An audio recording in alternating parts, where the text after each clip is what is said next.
Am I? Karen, do you know, are we supposed to pull item 5 and talk about the replacement, or is it? Yeah, on the consent calendar? Correct. Yes, that is correct. Okay.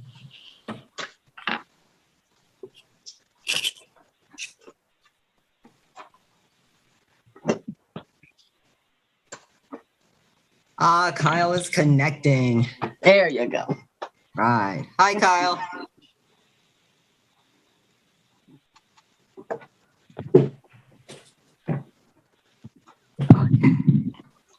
My apologies, I had to restart my computer. Oh, it's okay. Ready to go? Or? I think so, yeah. Okay. Call to order the regular virtual meeting of the Rio Dell City Council. Roll call, please. Mayor Garnes, Here. Mayor Pro Tem Johnson, Here. Councilmember Carter, Here. Councilmember Wilson, Here. Councilmember Woodall, Here. City Manager Knopp, Here. Chief of Police Connor, Here. Finance Director Dillingham, I see her. she must be muted. She's muted. Oh, there she Okay. is. Okay. Community Development. Thank you. Community Development Director Caldwell. Water Superintendent Jensen. I'm here. Wastewater Superintendent Taylor. Here. And City Clerk Dunn is present. Thank you. Thank you. Now stand for the Pledge of Allegiance. I pledge allegiance to the flag of the United States of America and to the republic for which it stands, one nation, under God, indivisible, with liberty and justice for all.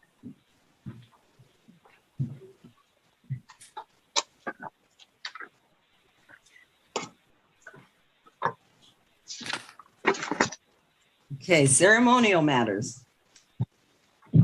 Proclamation in support of the Great American Smokeout. Page 1 in your packet is Jay McCubry. Are you here, Jay? They call you Dr. McCubry? Your PhD. Well, I believe he is attending, as well as a Savannah youth, a member of the teenager that they were both going to. Okay. Then I will go ahead and read the proclamation. Proclamation in recognition of the Great American Smokeout, November 18th, 2021.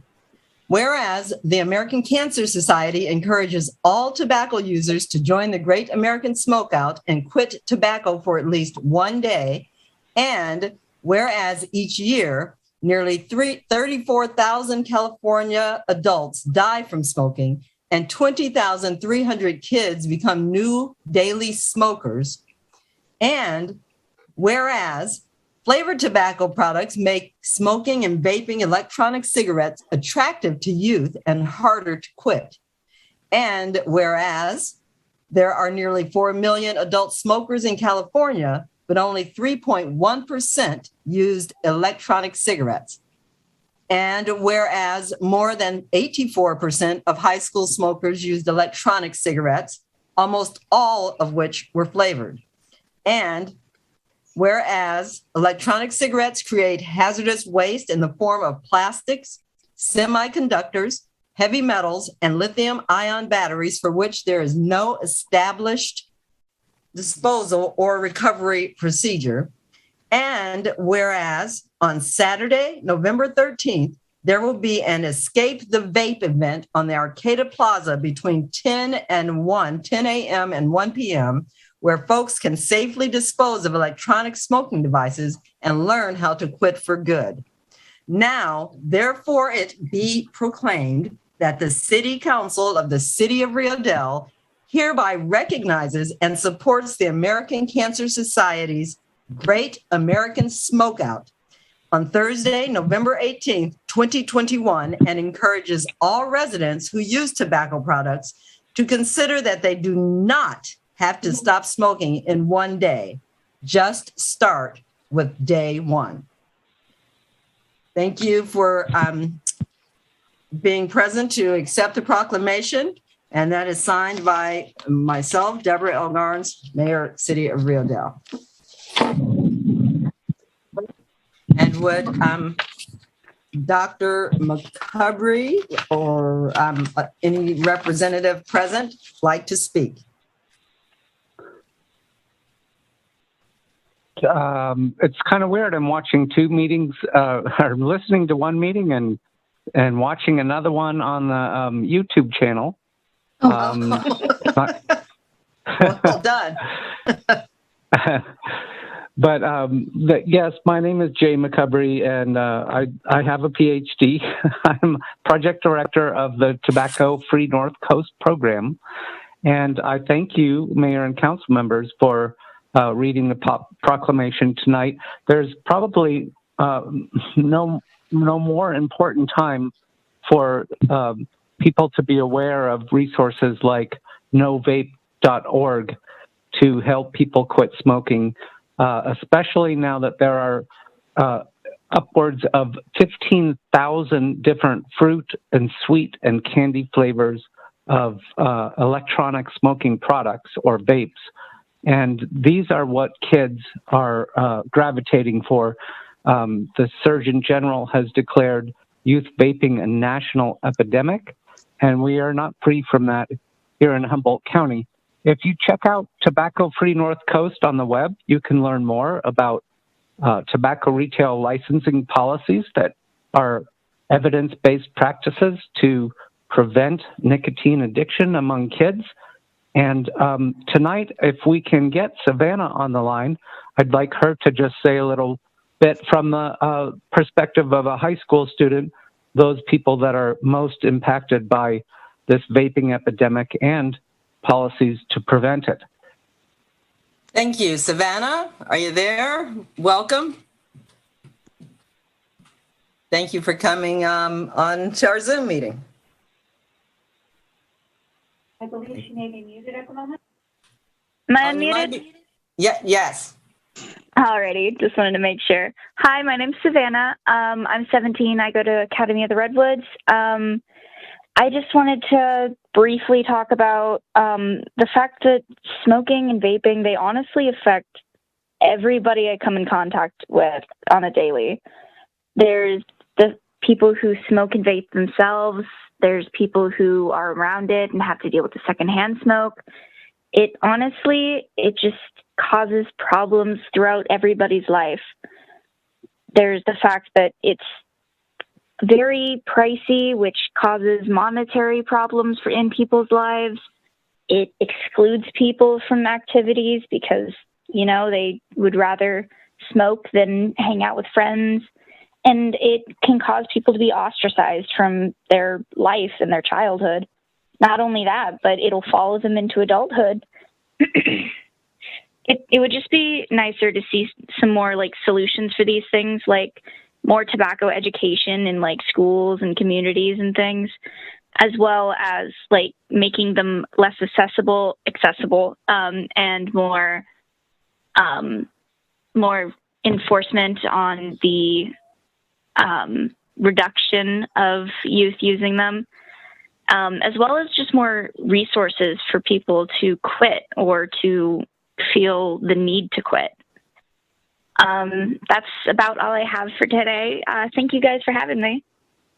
Thank you so much, Savannah. Very well stated. And thank you for being here. We appreciate your input and your perspective because we're talking about, in this moment, your age group, and it is really helpful for us to hear from you. So thank you for being here. And thank you, Dr. Mulberry. It's a pleasure. Thank you. McCubry, I apologize for mispronouncing your name. Mulberry, McCubry, McGarrity, whatever. Thank you very much. Thank you both for being here.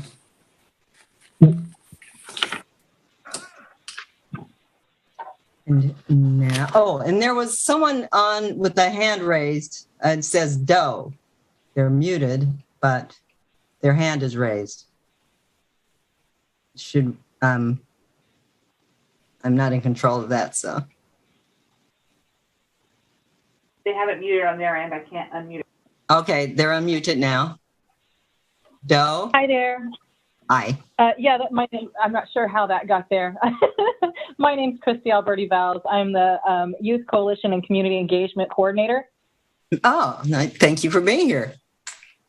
Thank you. Savannah, you did a fantastic job. Thanks so much. As the Youth Coalition Coordinator, I'm just really concerned about youth. I started smoking when I was a very young youth and know how important it is for young people to have different choices and to really avoid that, especially with the highly addictive vape products that are out there.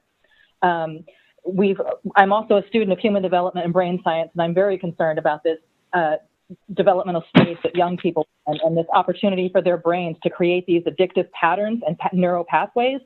And I just really appreciate people like Savannah and Jay coming out and speaking. And thank you so much, Mayor Lawrence and City Council members for having us tonight. Thank you. And this was a very worthy ceremonial matter. So thank you all for being here. And I think that is all that I see. No other hands raised. So we will close that item and move on to public presentations. This is the time for persons who wish to address the council on any matter not on this agenda and over which the council has jurisdiction. As such, a dialogue with council or staff is not intended or allowed under the Ralph M. Brown Act. Items requiring council action not listed on this agenda may be placed on the next regular agenda for consideration if the council directs, unless a finding is made by at least 2/3 of the council that the item came up after the agenda was posted and is of an urgency nature requiring immediate action. Please limit comments to a maximum of 3 minutes. Are there any hands raised or emails? Currently, no hands raised. And I see no emails. Thank you.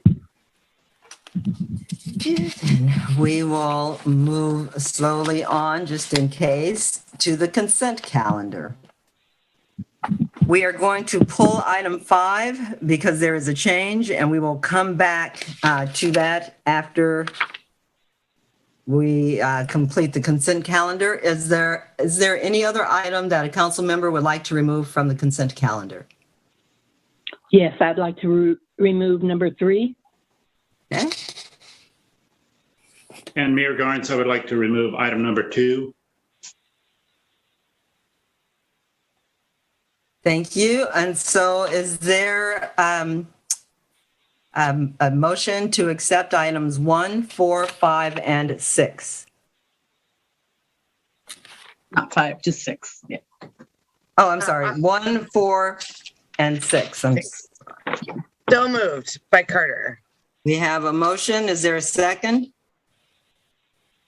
Second by Johnson. We have a motion and a second. All in favor, say aye. Aye. All opposed, nay. Hearing no nays, we will, the motion carries 5-0. We will go now to item number 2, Mayor Pro Tem Johnson. Thank you, Mayor Garnes. I was absent from that meeting, and I think we need to have a vote on that, just reflecting my absence. Thank you. You're welcome. So is there a motion to approve item 2 with Mayor Pro Tem abstaining? So move, Woodall. We have a motion. Is there a second? I'll second Carter. We have a motion and a second. All in favor? Aye. Aye. I only heard one aye. I'm paying attention. Okay. And all opposed? Nay. Hearing none, item 2 of the consent calendar is approved. Item number 3, Councilmember Woodall. Yes, I think it's time to go back to meetings. And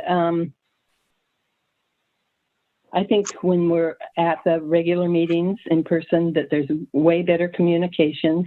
We also have the hybrid set up now to where people can also use the hybrid session to call in. And right before the meeting tonight, I was surprised. Governor Newsom was on TV, and he was saying that we're either the first or second in the nation with the lowest number of new cases. And he says we're doing really well. And I think it's time for us to go back to regular meetings.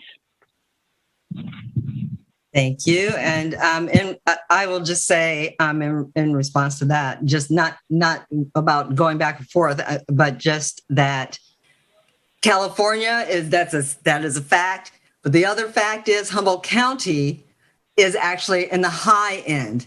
And this was simply just, I'm going to say, what's today is Tuesday, so Sunday, I think. Southern Eureka, Fortuna, Rio Dell, Carlotta, and Hydesville were the highest in all of Humboldt County. So I hear you, but at the same time, we are actually listed by the health department as one of the highest cities in this county. So that's just Rio information. Yes, Rio Dell, okay. Southern Eureka, Fortuna, Rio Dell, and called out by name and zip code, yes. Hydesville and Carlotta. So just when we're all talking about it, just that's a consideration. Just putting it out there. Okay, so when they say the highest, we could, what are they talking about? Do you know the They're numbers? talking about reported new cases. They're talking about cases that are being reported on a daily, in a daily manner. From what I read, that's what I read. So that's all I can tell you. I didn't do deep research. Watching the news tonight, there weren't many new cases at all for Humboldt County. I think there was a small number of new cases. There aren't any. There was one new hospitalization. So I would wonder what the highest is, and is that really high? I've got it. I'm going to pipe in. What I read said that there have been 60% more cases in the zip codes listed, 48% increase in hospitalizations, and 28% increase in deaths. They actually removed Southern Eureka, and now they're just calling it the Greater Fortuna area, Scotia, Hydesville, Carlotta. I could see both sides of the argument. I could, Absolutely. 6 to 1, half a dozen for me, but that's the numbers that the county health department has published. So how do we, is this, so then this actually falls then to Kyle to tell me how it isn't on the agenda to vote on this. It's on the agenda to come back to it. So how am I supposed to go about this? Well, Karen can correct me if I'm wrong. It is an action item on the agenda. Okay. So in order to continue to hold the meetings virtually, this resolution would need to be passed tonight at this particular meeting. So without the resolution passing, I do believe we will have to go to in-person / hybrid meetings.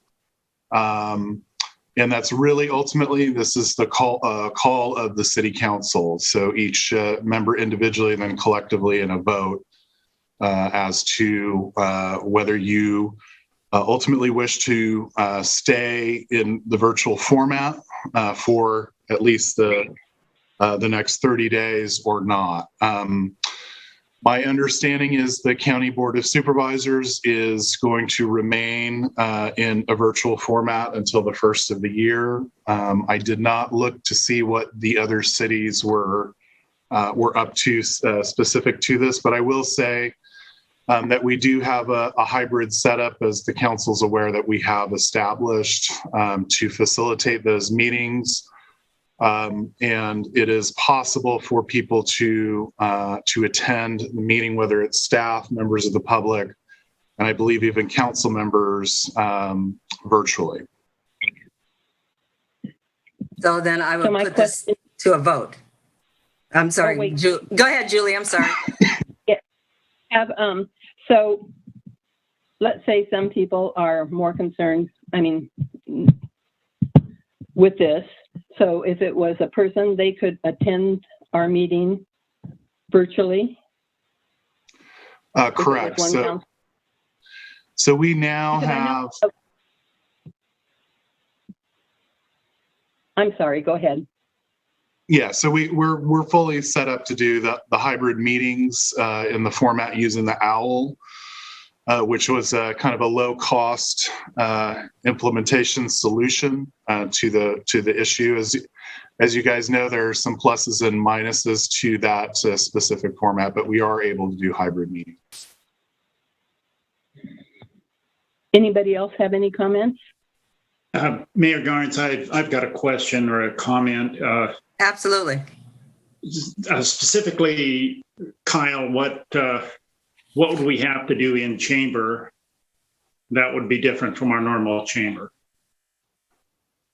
So I believe right now we would still have to be doing the social distancing, so there would be a limited number of attendees allowed into the meeting. And then at this point, my understanding is that masking would be required regardless of vaccination status. Thank you. Councilmember, go ahead, Julie. Oh, I'm sorry. It's so hard, Deborah, to know when.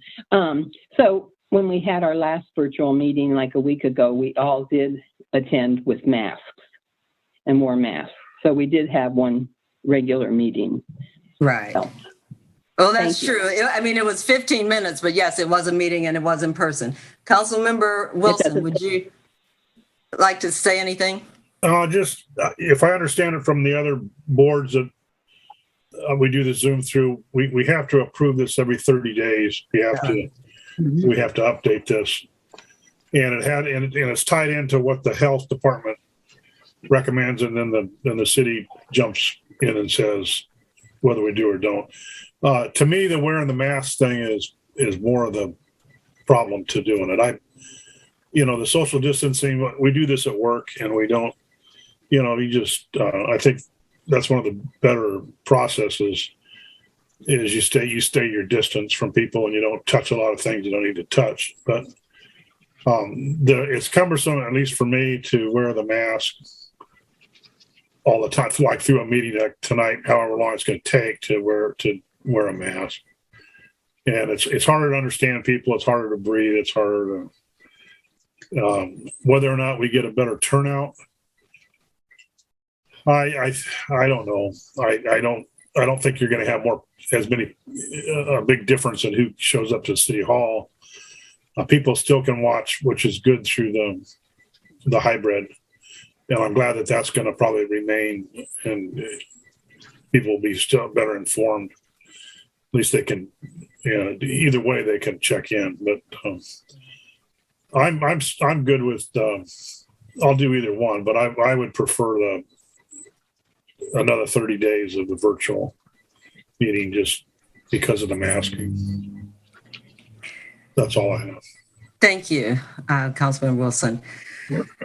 So the question then, City Manager, is actually, is there a motion to adopt Resolution 1509, which then would mean that we would do another 30 days and check back in at the beginning of December? Is that what that would mean? Correct. And so really by the time we would get to the December meeting, because typically the second meeting in December is either very light or it often is canceled.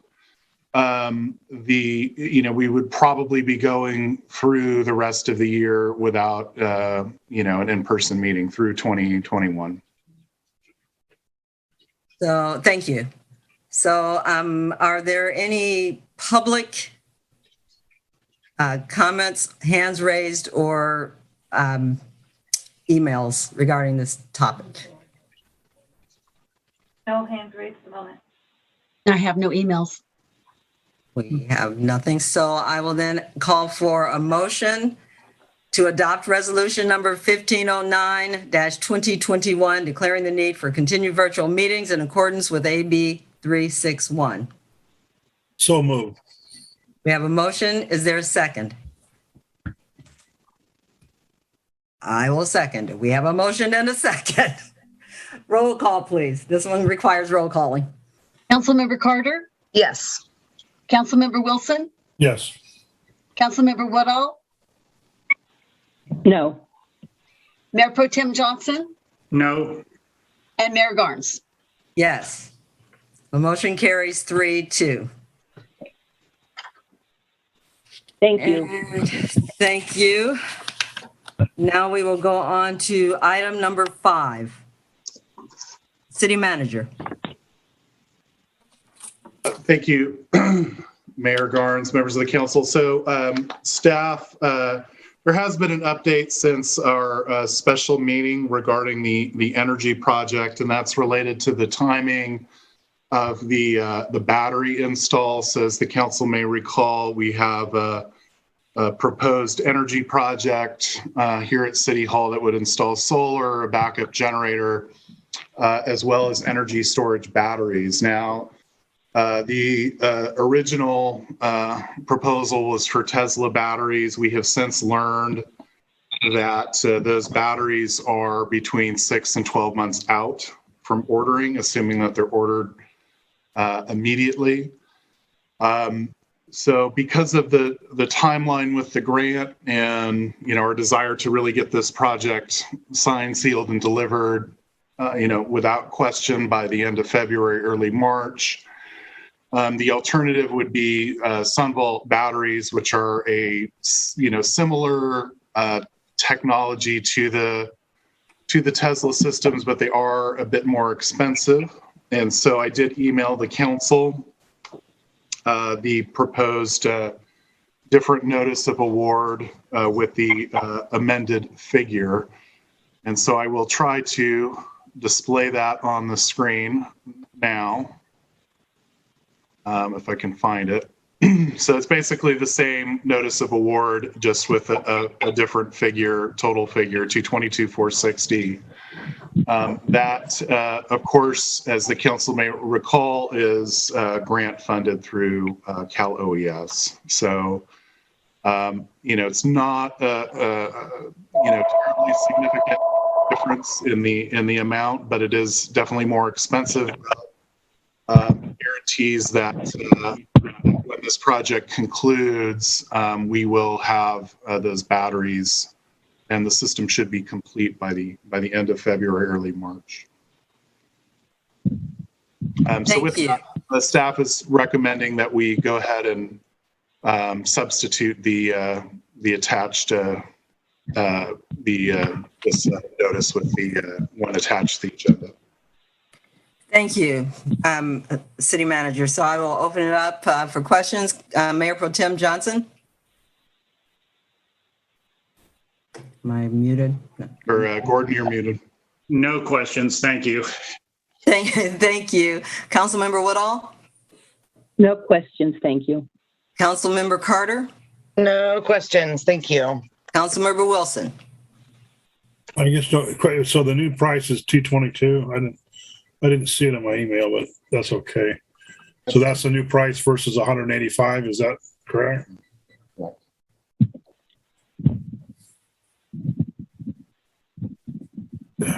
Did I lose sound or? And that's, no, I hear you. Okay, I didn't know if I lost. I have a weird internet connection. Oh, okay. No, we heard you. And that's a no match grant, correct? No match grant. We do expect to have, some, we will have to claim and make sure that we're able to bill the maximum amount, and because of the kind of loose and unique language for the grant, we can't guarantee that 100% of it would be reimbursed, but it likely will be. Okay, thank you. And then the only other thing I think wanted to clarify, I think for the public, is that there is a date, the end date of a grant where it's called the completion date. There's a phrase that means that the day that the grant closes, that they want you to be completely finished from start to finish. And if you aren't, you usually have to repay the grant. So that's why this is really important and why it is unwise to cross our fingers and hope we could get a Tesla get the Tesla batteries here. So I just wanted that to be out there for the public to recognize that there is a deadline that we have to meet. With that said, is there a motion or are there any hands raised or emails? No hands raised. And no emails. Thank you. Is there a motion to approve item number 5, receive and file notice of award to Haven in the amount that change, which now is to award Haven Electric in the amount of $222,460. That is the change. Is there a motion? So moved by Johnson. We have a motion. Is there a second? I'll second. Carter. We have a motion and a second. Roll call, please. Councilmember Carter, Yes. Councilmember Wilson. I had a question. Is that Oh, yeah, I'm sorry. Go Okay. ahead. with this, by changing this award to the, whatever the number is the contractor able to supply the batteries in the time frame that we need to fulfill the requirements of the grant without a match? The contractor is confident that the SunVault system can be delivered and installed by the date. It was the realization that the Tesla order would take between 6 and 12 months to have delivery that caused the problem. So this should be, we should have a complete project by the end of February, early March. That's great. And I vote yes on this. Okay. Thank you. Councilmember Woodall, Yes. Mayor Pro Tem Johnson, Yes. Mayor Garnes. Yes. Motion carries 5-0. Now we move on to city manager and staff updates, page 23 in our packets. Thank you, Mayor Garnes, members of the council. Let's just keep this update short. The agenda, the updates are on pages 23 through 26 of your packet, and staff and myself are available for any questions that the council may have. Thank you. Thank you. Councilmember Woodall. Just a couple of questions. For the city manager, how are we doing with the economic development position that we're looking for? So we are currently in recruitment. We have made an offer, and so we're in the process of doing a background and in the process of kind of finalizing the offer. Okay, thank you. And one for the wastewater superintendent. I see that we're setting up for a river discharge. And my question is, this is supposed to be a La Nina year, and it's supposed to be especially dry. I mean, it started out well, and let's hope it continues.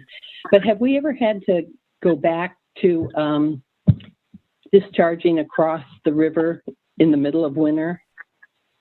And if we do, does it to discharge over there, does it cost more money with pumping it over there? Yes. For your first question, not since I've been here, or have I heard from previous superintendents that, mid-season, typically the ground gets pretty saturated, so any amount of rain would cause us to be in violation of our total flow volumes that we are allowed to discharge on the other side of the river. And then, yes, in order to pump over there, it sounds like you're pretty familiar with, we have 2 big 50-horse pumps. So the energy costs during the summertime do go up a little bit. Then in the wintertime, it's mostly gravity once we get it to the basin. So there's really minimal pumping costs. It's just a little more hands-on operations to kind of keep an eye on things. The river limitations as far as our effluent quality are a little more stringent. and require increased testing. So it kind of balances out in the long run as far as costs are associated. But does that answer your question?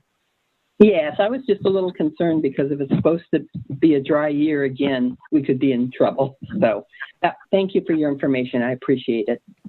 And that's all for me. Thank you, Julie. Councilmember Carter? No questions. Thank you. Thank you. Councilmember Wilson? No questions.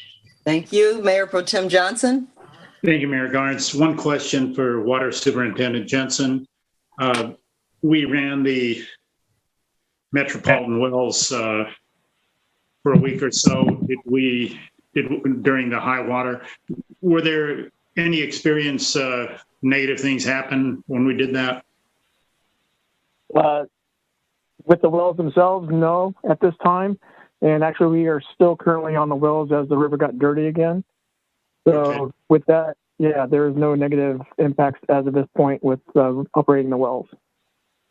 Thank you very much, Randy. You're welcome. Thank you, Mayor Pro Tem. And I just had the Tesla update where the November shutdown and power tie-in to the main corporate yard. Will that affect any other parts of the city other than the corp yard? Actually, they are going to be shutting us down at our pole right there at 475 Hilltop, or the transformer, so they can isolate the main breaker box and do their hard tie-in to our system. So it shouldn't affect the power to any of the residents in the neighborhood. Perfect. Okay, thank you. Are there any hands raised or email questions? No hands raised at the moment. No emails. Okay, then. Thank you very much, City Manager and staff. Now we're moving on to special call items. Per capita, item number 1, per capita grant program from the State Department of Parks and Recreation, page 27 in our packets. City Manager. Thank you, Mayor Garnes, members of the council. So the voters of California approved Proposition 68, which is known as the Park and Water Bond Act of 2018, which created a number of grant programs, including a per capita grant program.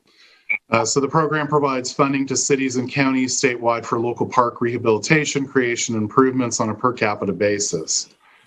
So the city of Rio Dell is eligible to receive just under $178,000 in funding. And based upon the current median household income statistics, no local match would be required. So this is a different kind of grant in the sense that as a per capita, it's non-competitive. So it is more of an allocation and a straight grant than a competitive one, which, of course, as the council is aware, we have to compete for the funds with other jurisdictions. So on November 19th, 2019, the City Council approved a resolution authorizing the city manager to go ahead and make application for this per capita grant program. And our deadline to submit the project application is going to be December 31st, 2021. So that's coming right up. Staff has looked at potential park projects in the city and determined that the improvements to the Ireland Street property owned by the city are going to be the best fit for the program. So this property is a half-acre unimproved lot between Painter and Center Streets, adjacent to Highway 101. The project site is recommended because it meets the grant's land tenure requirements and represents one of only a handful of city-owned properties within our inventory. As the council is aware, the city does not own very many properties in town. So I'm going to see if I can share the screen again and pull up a quick Google Maps. Hopefully people can see that. So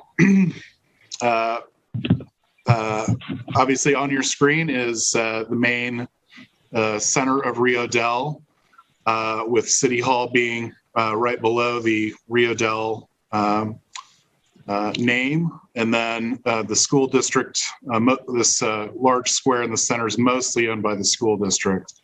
And the property that we're talking about is adjacent to the school district on Ireland Street.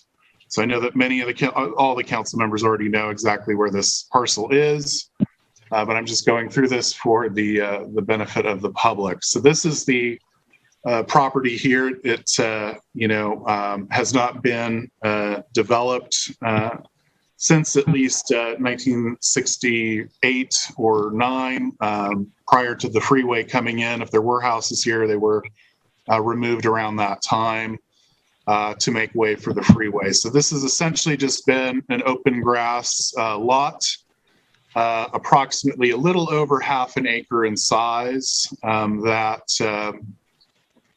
is available for really this type of development would be a good use of that. We looked at some of the other city properties, and they're really not either large enough or centrally located enough to be of community benefit for this type of facility. Back on October 15th, Councilmember Wilson requested, and the council concurred, that an agenda item be discussed, be placed on the agenda for the discussion of a potential dog park in Rio Dell. And that item was the result of a public comment on October 1st, where a submission of approximately 100 signatures was presented to the council, requesting a permanent dedicated dog park within the community. A motion was made, and the council concurred that they wanted to see staff pursue a dog park at that point in time. So since then, staff has been working on various proposals and sources of funding to achieve the new proposed project. Ireland Street, again, continues to be really the lead contender site for this, just simply because of the city control over the property and ownership of the property.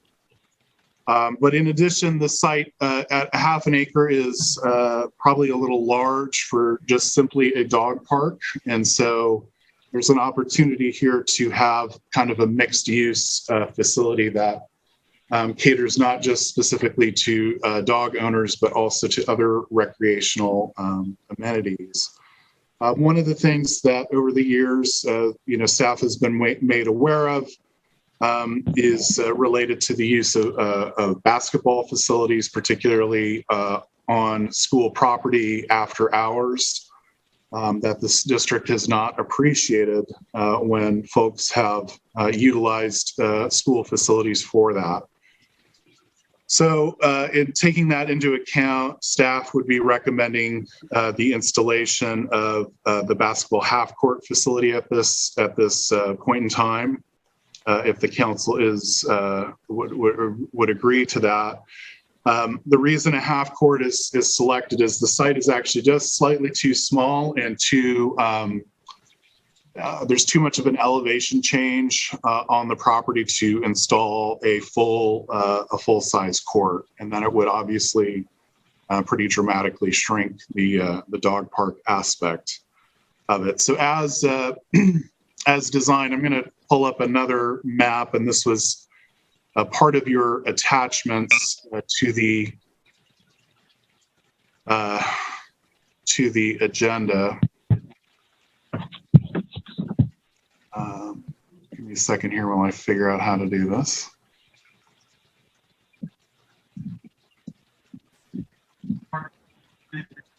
Okay. So can you guys see that on your screen? Yes. Okay.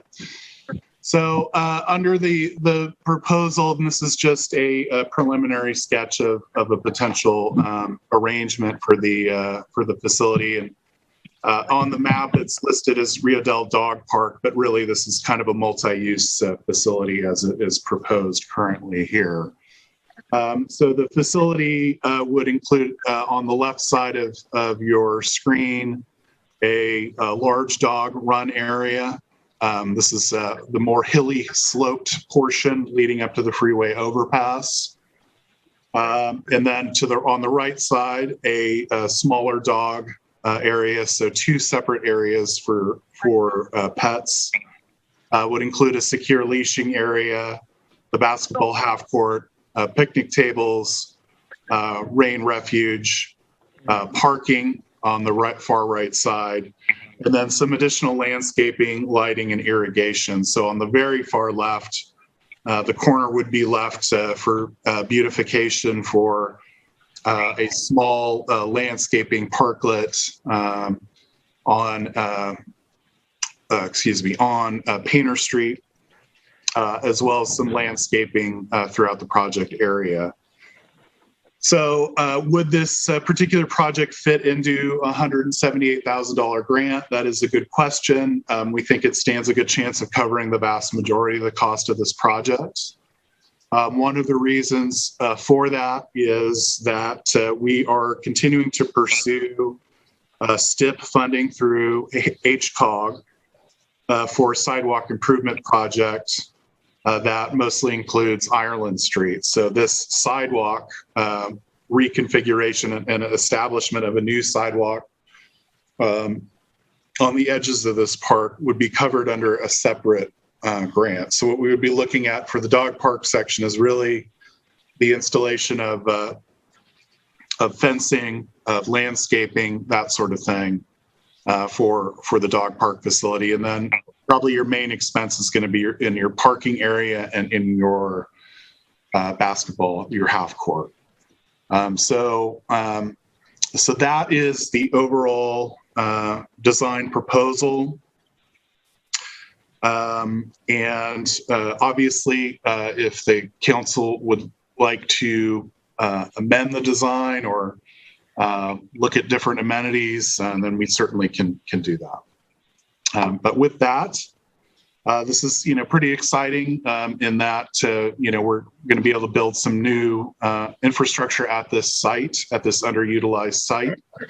That's a potential benefit for, as we all know, Rio Dell has a high number of loose pets and animals in the community. It would be a great gathering place for folks to share information about animal care and security and that sort of thing. And then also give an opportunity for folks playing basketball to utilize the facility that is not school district property. So with that, I will go ahead and return it back to Mayor Garnes. Thank you, City Manager. Well, I'm super excited, but I will just hold back and I will start with Councilmember Carter. Well, I'm going to mirror all of your excitement too. Let's see. One, I will always endorse any and all parks in the city. So I'm very excited about that.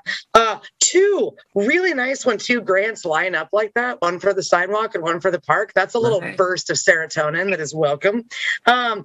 I love it. I'm super on board. This would be a wonderful addition to our community. The only request I would make is about landscaping, and you're going to get sick of hearing me saying this. I would love it if it was like drought tolerant landscaping with little signage saying this is drought tolerant landscaping. And that's really my only request. Was there going to be a porta potty or something? Bathroom facility? I just out of curiosity if we were doing that. So there's no bathroom facility proposed for the site. Just for the dogs. just for the dogs. A human bathroom would easily eat up probably twice the amount of the grant. Absolutely. Also be a substantial ongoing expense. 100. Okay, that's what I figured. And I love that you just called it a human bathroom. Thank you. A human, they're very, very, very expensive. Yes. Okay. I would be a little concerned if there were going to be a bathroom because of all that stuff. So, okay. That's it for me. Thank you. Exciting. Yay. Go team. Awesome. Thank you. Councilmember Wilson. Yeah, I'm for this. It looks like a good use of a piece of land that's not doing much anything now, and so it'll give some, the basketball thing's a nice addition to the dog park. And I guess part of the thing with the dog park, I guess we trust our dog owners to be responsible as they have been in the rest of the city to help clean up this, so it doesn't fall as a burden to the city, that they get the little bags and pick up things that they don't want to leave behind. So all in all, I think it's a great idea. Let's move ahead. Thank you very much. Mayor Pro Tem Johnson. Thank you, Mayor Garnes. I'm totally for it, like all the other council members. Just one request for staff is that maybe the city send out mailers to people that are within 300 or 400 feet of the proposed project and let them know what's going on there. So we can gauge whether it's well received by the community or not. Thank you. That's it. Thank you, Mayor Pro Tem. And Councilmember Woodall. Yes. Looking at this and the sidewalk that goes alongside of it, clear along Ireland, that was part of the sidewalk for the improvement, the HCOG, this section that was going to be improved by the sidewalk. Was that all along Ireland? And then where the parking area would be, they would also consider that area for putting sidewalks into, what is that, the end part of Center Street? Or just along Ireland? So I want to make sure I'm really clear here. The STIP project has not officially been approved or funded. There will be a meeting coming up for the HCOG board to approve these allocations, but we're not necessarily guaranteed to receive that funding. I think we're in a pretty good position, but it has been recommended by the HCOG Technical Advisory Committee. And that project would extend the rest of the way down Ireland Street, as well as some improvements on Painter itself. Okay, so and then it wouldn't include. I'm sorry. Yeah, and then as far as the parking lot there and the sidewalk there, I don't think that would not be a part of the STIP projects. That would be part of the concrete work related to this park. So, if that makes sense. Yes, it does. And we are going to put in irrigation. It says landscaping, lighting, and irrigation. Correct.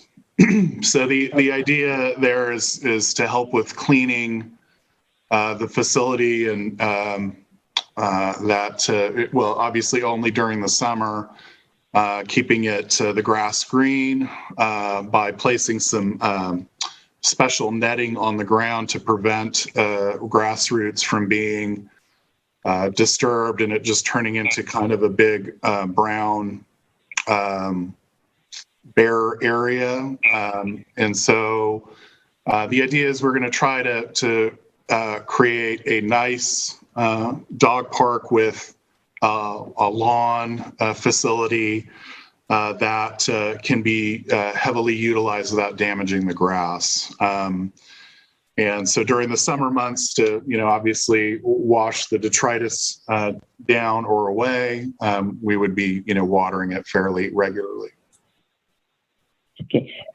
When I first looked at this, I was against the basketball court until I found out that the school no longer let the kids use it. And so I think this would be great to put that in there. It would give the kids something to do. So I'm for that. It looks great to me. If it was approved, I mean, at the time it was approved and we did it, we could decide whether there would be certain times it would open or what times it might close in the evening to use. At that time, we could discuss some of that. Yeah, correct. So that's, part of the benefit of it being, the property being under city control is it's exclusive domain of the city council. Okay, thank you. I think it's a great project and I'm for it. Thank you. Thank you, Councilmember Woodall. And well, everyone knows how I feel about dogs and dog parks and parks. So I'm for it. I'm excited about it. I think that the addition of the half-court basketball is excellent because we need to supply our youth with some place to go and enjoy themselves and burn off some good energy. So, so I am too for it. Are there any hands raised or emails regarding this topic? Still no hands raised at this moment. And there are no emails. Is there then a motion? Let me see. What do we need to do here? I'm on the wrong page. A motion to. Motion. And actually, it just kind of says report and provide direction. So we seem to all be for it. Is that the direction? we should be. Yeah, we should be clear. Would recommend that the motion be that council provides direction to staff to proceed with the plans as outlined in the agenda packet and submit a grant application based upon those plans. Thank you. Is there a motion? I'll make that motion. Yes, two motions. We have I will enthusiastically second then. Okay, we have a motion and a second. Roll call, please. Councilmember Carter? Yes. Councilmember Wilson? Yes. Councilmember Woodall? Yes. Mayor Pro Tem Johnson? Yes. Mayor Garnes? Yes. Motion carries 5-0. Now to the discussion of disposal of firearms held in evidence by the police department. City manager. Page 32 in our packets. Sorry. Thank you, Mayor Garnes, members of the council. I'm going to turn this one over to Chief Connor. Hey, Mayor Garnes, members of the City Council. As mentioned in the discussion on this item, the police department has been doing an evidence purge. We have evidence dating back to 1994. This includes approximately 200 firearms, approximately 100 of which have some significant value. The remainder are severely rusted, not complete, and or are items that are illegal to possess in the state of California at this point in time. The question is what to do with these firearms. One avenue would be to dispose of all of them. Another would be to take those that have value and auction them off either through an auction house or to FFL, federal firearms license holders in Humboldt County. Police department believes that this is somewhat of a political issue. There are a fair number of people who believe that there are more than enough firearms in the community today and that the police department's role is not to provide more. So I wanted to give the community and the city council an opportunity to give direction on what should be done with these firearms. With that being said, I'd be happy to answer any questions you might have. Thank you, Chief Connor. Councilmember Wilson. Yeah, it sounds like what the right word to say is here. You lose if you do, and you don't. You do if you don't. That's it can be as political, I guess, and as complicated as we want to make it. I just as soon see that we get rid of them and not have the city tied to it in the event that somebody did something stupid with a firearm they bought by way of the city and just create a political hassle for us. So I like the idea of just getting rid of them. Period. That's all I was saying. Thank you, Councilmember Wilson. Mayor Pro Tem Johnson. Thank you, Mayor Garnes. As most of you know, I'm a right to bear arms kind of guy, and I probably have too many guns as is, but I just bought another one about a month ago, and I like to own firearms. I like to go shooting, and the thing about transfers of weapons, of guns, is that it has to, number one, it has to go through the federal firearm licensed person like Fred Grumman, for instance. Grumman's also does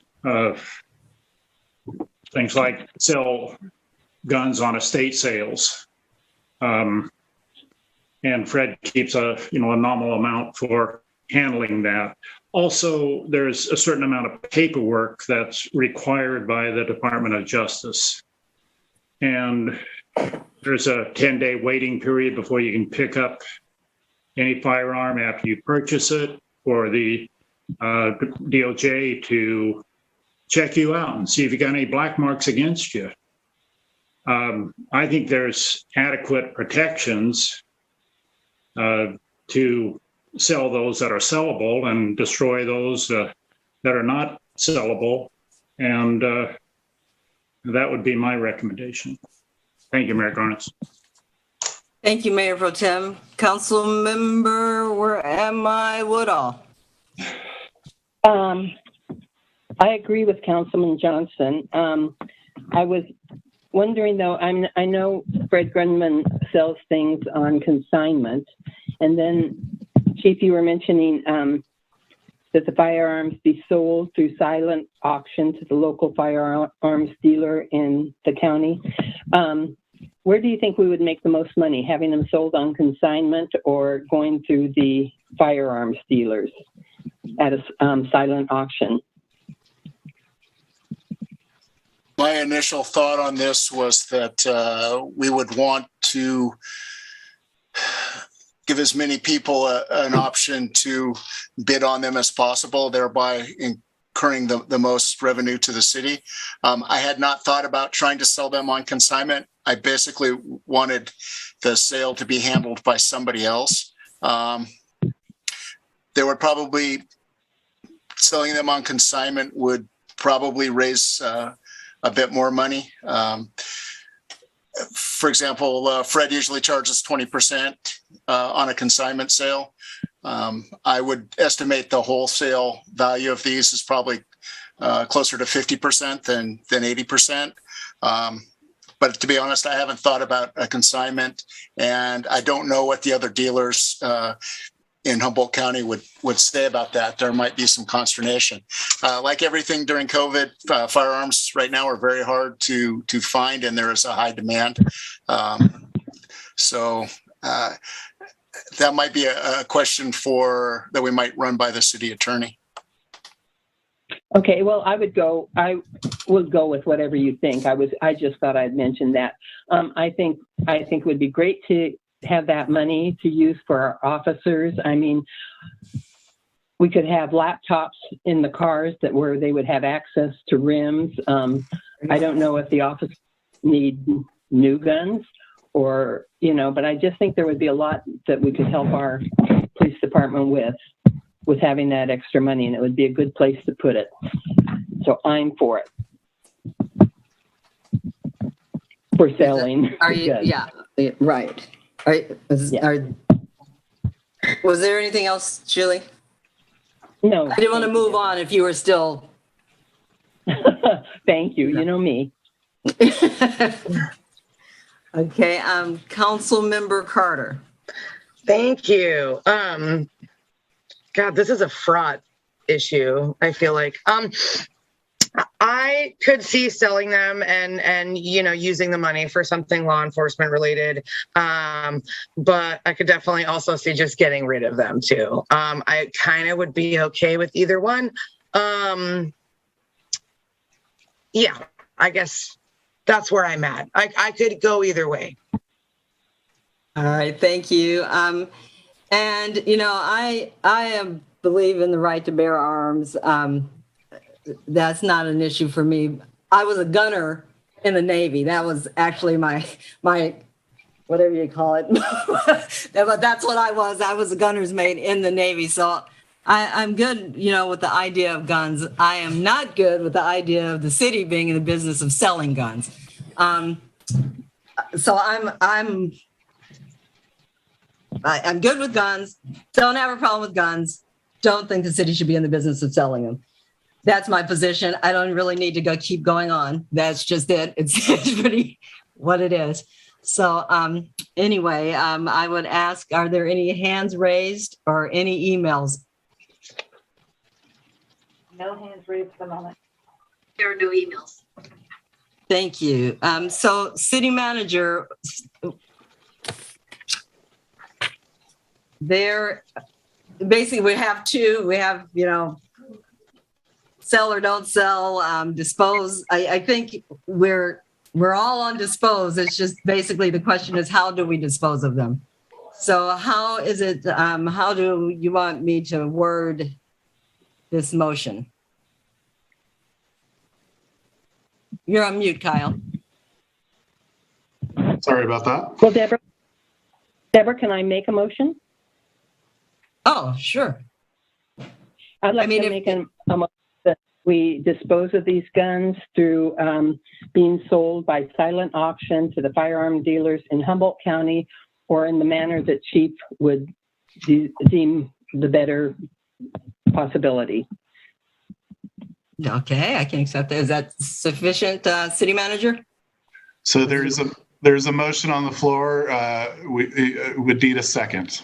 No, I was just making sure that motion was sufficient. I think that's sufficient direction. Okay. Jeff, chime in if you don't believe so. Okay, thank you. Is there a second? I would second that, Mayor Garnes. We have a motion and a second. I think I would make a substitute motion that we dispose of the weapons without selling them. Is there a second? Is that proper to do? We have a motion and a second. Do we? Yes.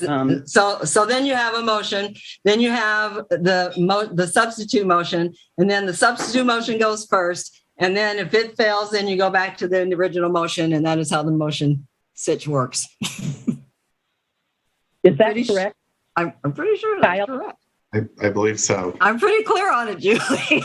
I wouldn't say it if I wasn't sure. That's my understanding as well. Yeah. Either way, you're getting to the same end.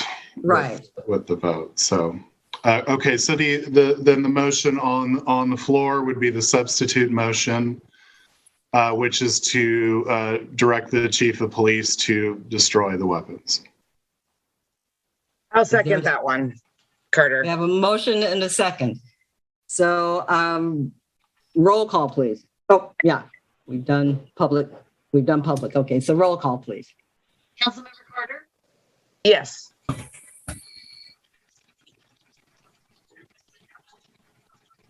Who's next? Wilson? I can't hear you. Councilmember Wilson, she said. Okay, yes. Councilmember Woodall? No. Mayor Pro Tem Johnson? No. Mayor Garnes? Yes. Motion carries 3-2. Now we will move on to council reports and communications. Mayor Pro Tem Johnson.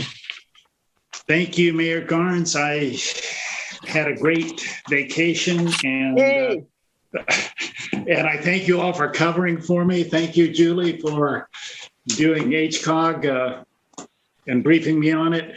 That's the good news. The further good news is I'm going elk hunting in about 10 days, and we'll miss the next meeting. So that's my report.